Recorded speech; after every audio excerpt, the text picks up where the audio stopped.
Hey guys, so as you know, Bosch is a big name in e-bikes, and they just celebrated 10 years of global operation back in June of this year, and yesterday they celebrated 5 years of operation in North America. So I got to go to this anniversary event. It was at their headquarters here in Lake Forest, California. It was a ton of fun. They had a lot of different speakers and presentations, awesome food, and also some hands-on demos of some of their new products and the changes to their current product lines that are coming up for 2020. We're gonna have some separate videos later that have some of the other presentations and some of the interviews that I did with other people there, so stay tuned for those. But for now, let's go check out the event. Okay guys, new product presentation time. 4 things that were key to success, and the first thing he mentioned, 5 challenges, 4 keys to success. The first thing he mentioned, does anyone remember? Product. So shout out to product. We're going to get into that. So it's a very exciting time to be part of Bosch and to be part of this community. In this presentation and in this year, we introduced really 12 new products and features. That's a huge undertaking and a lot of work behind the scenes and by our engineers and product developers in Germany and around the world. And so it's my pleasure to be with you this morning and to take a quick look at many of these product innovations. The good thing is, here we'll just talk about them briefly, but you'll have the opportunity to try out many of these products today and tomorrow on the trail. So pay attention to this, but also take the time to talk to us later in the day in front of the bikes where we can show you actually these features in action. So here we go. The first product I want to talk to you about is our new performance line.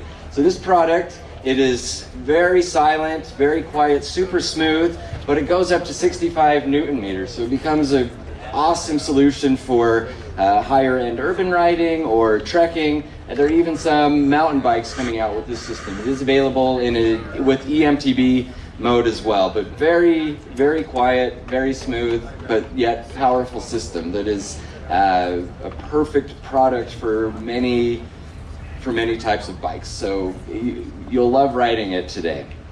The second product, a personal favorite of mine, is the Performance Line Speed.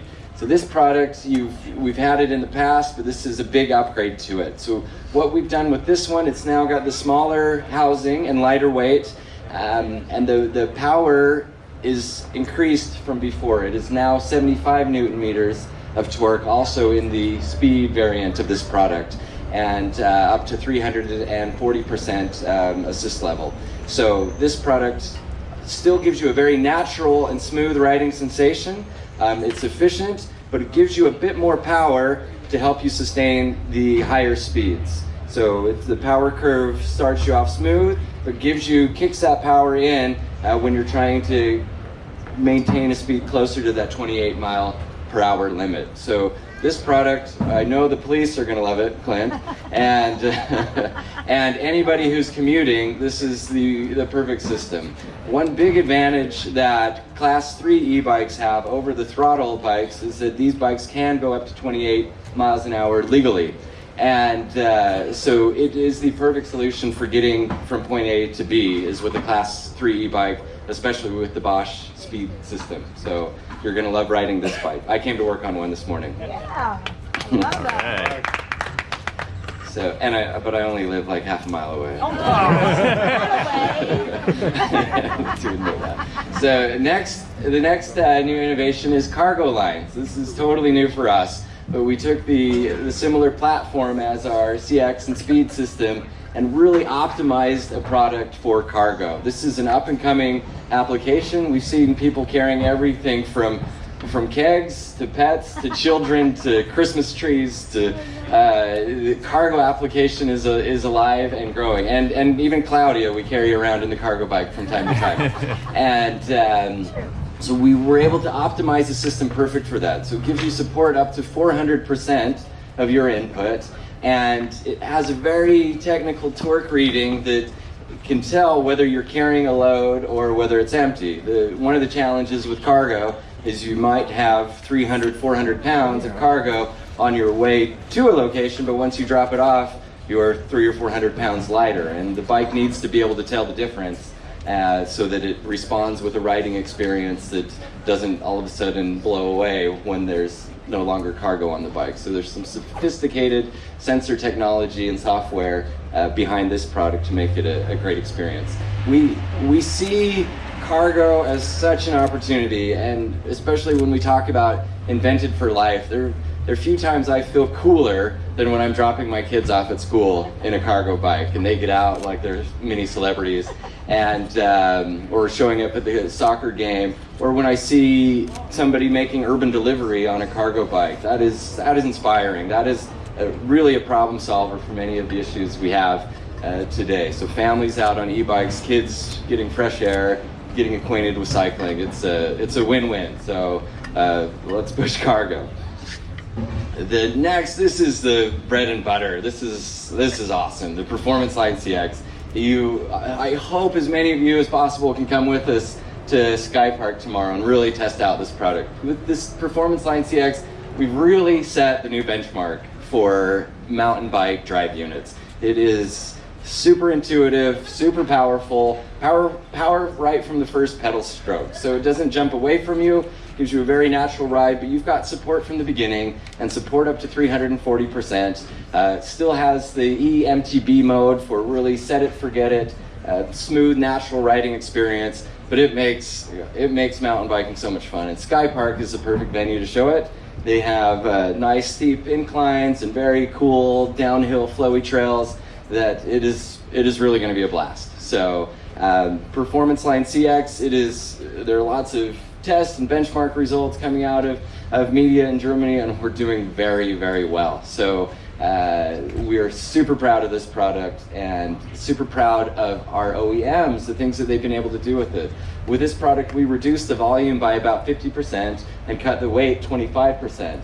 We also were able to move the spindle further out from the center, which makes a dream for frame designers, that they have that flexibility to go short chain stays or put suspension in different positions, and it really allows the e-bike system to be integrated into so many different designs. And the result has been awesome. The bikes from Bulls and Trek and Scott and Gazelle, you'll see more of these today, and from many of our partners, they did such a good job integrating this system. So it really was a collaboration between e-bike design and bike design that's resulted in awesome products. So can't say enough about how excited we are about this product.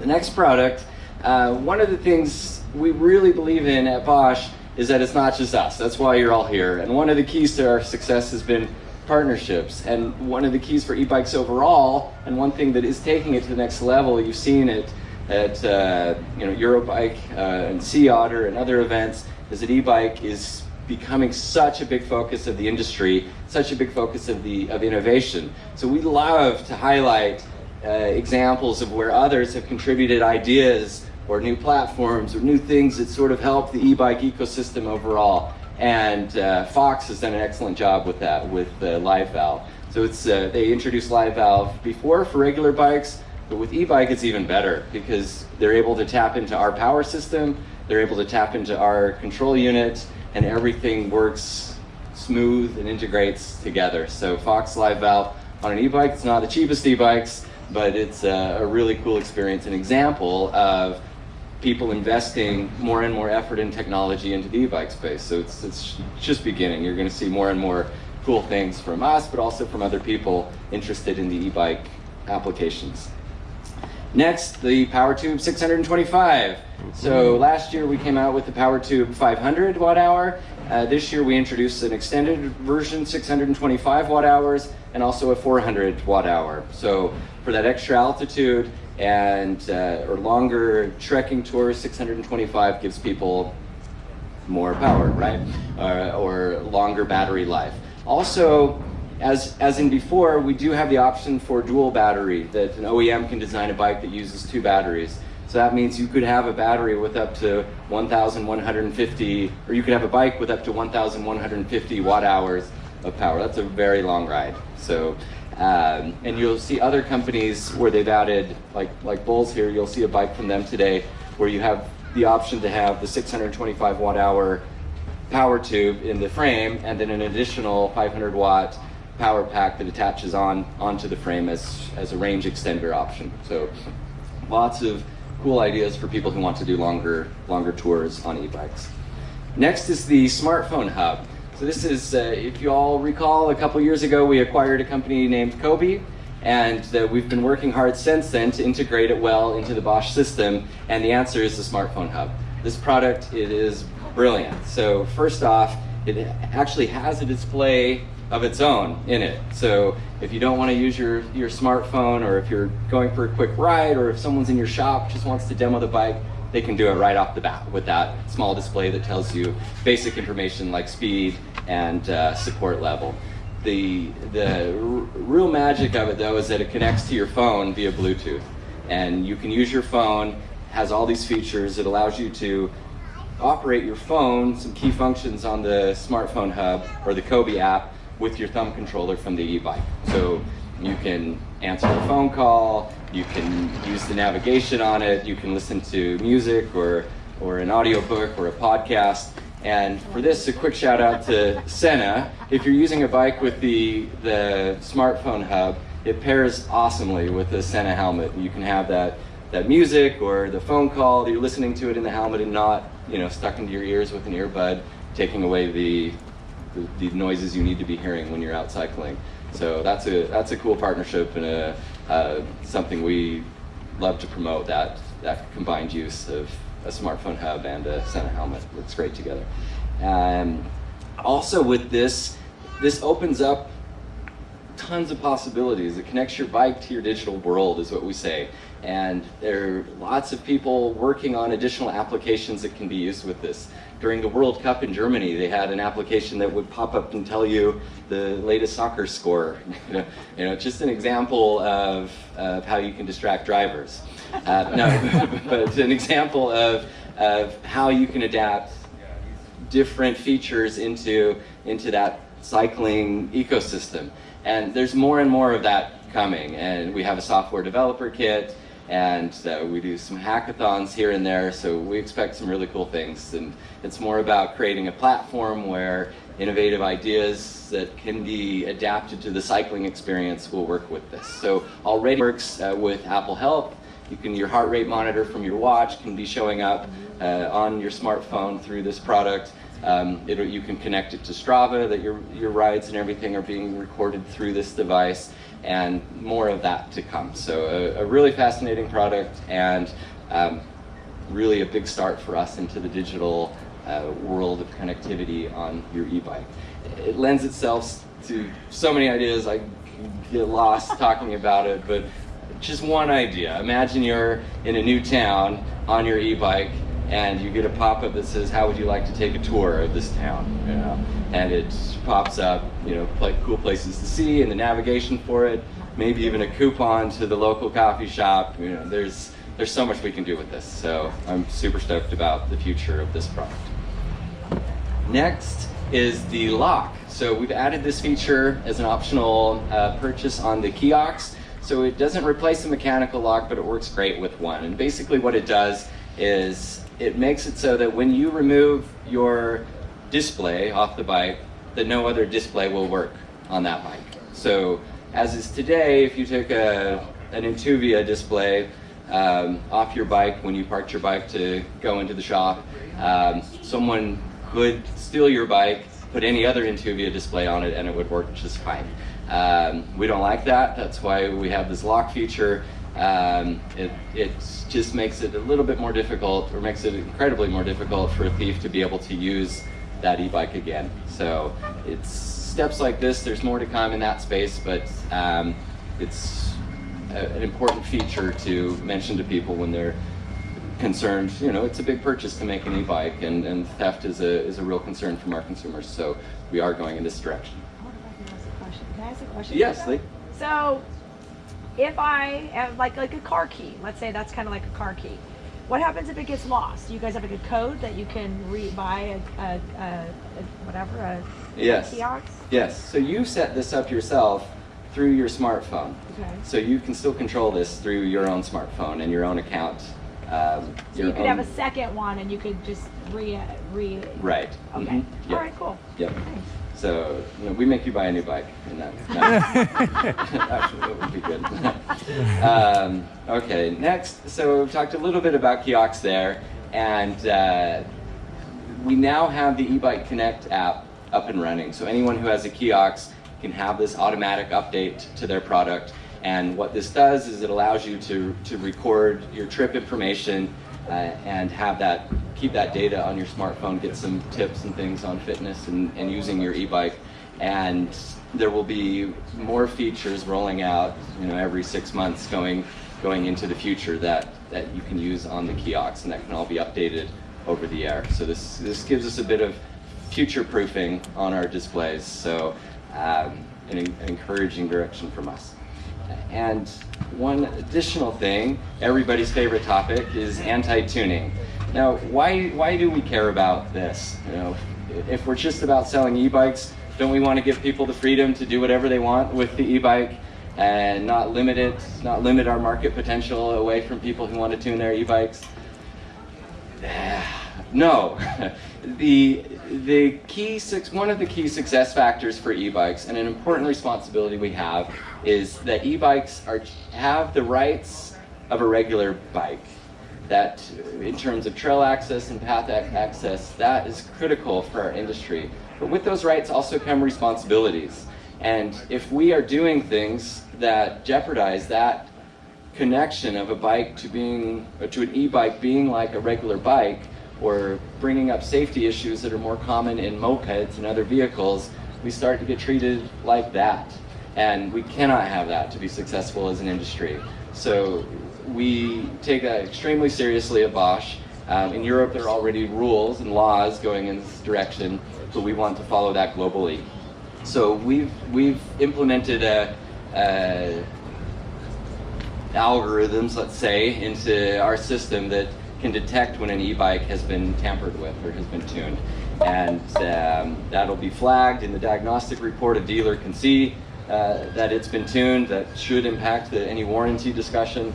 Also, we will add a limp home mode that makes it so if you are tuning your bike, it's going to drop the speed down to like 10 miles an hour, just to mess with you.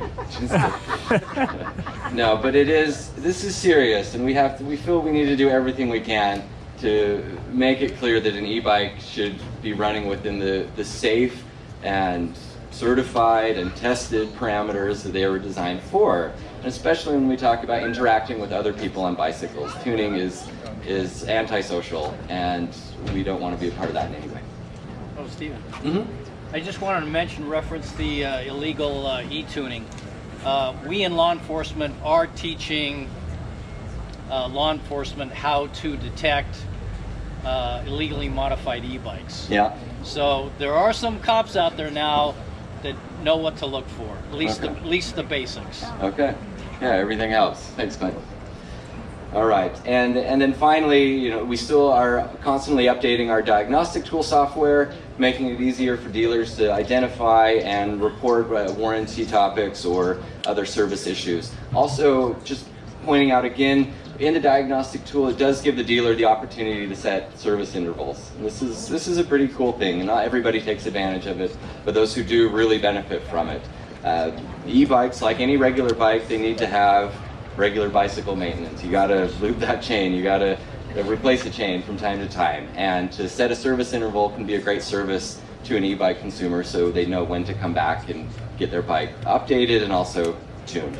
That is our new product range in a nutshell.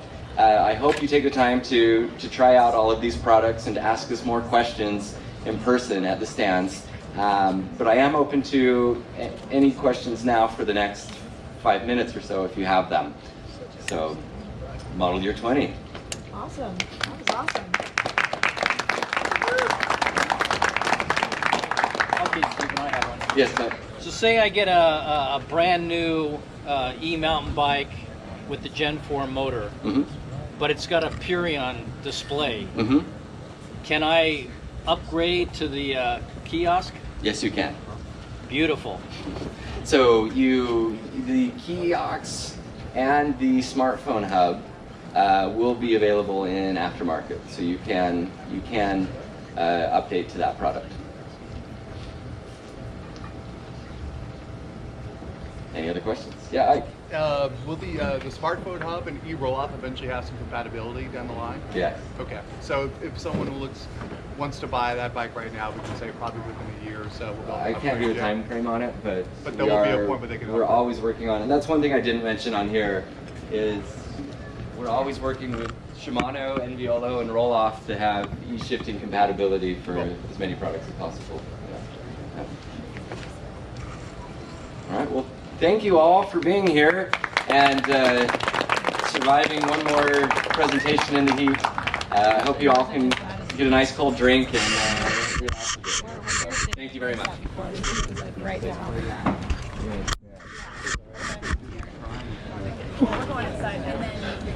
Not kidding about the heat. Steven. Tell you what, Thank I'm gonna get some water. So awesome. Getting the crowd warmed up, literally and figuratively. Now, if you've got questions about this event or any of Bosch's new products, chime into the comments section and I will answer those for you. Okay, thanks for watching, guys. We'll see you next time.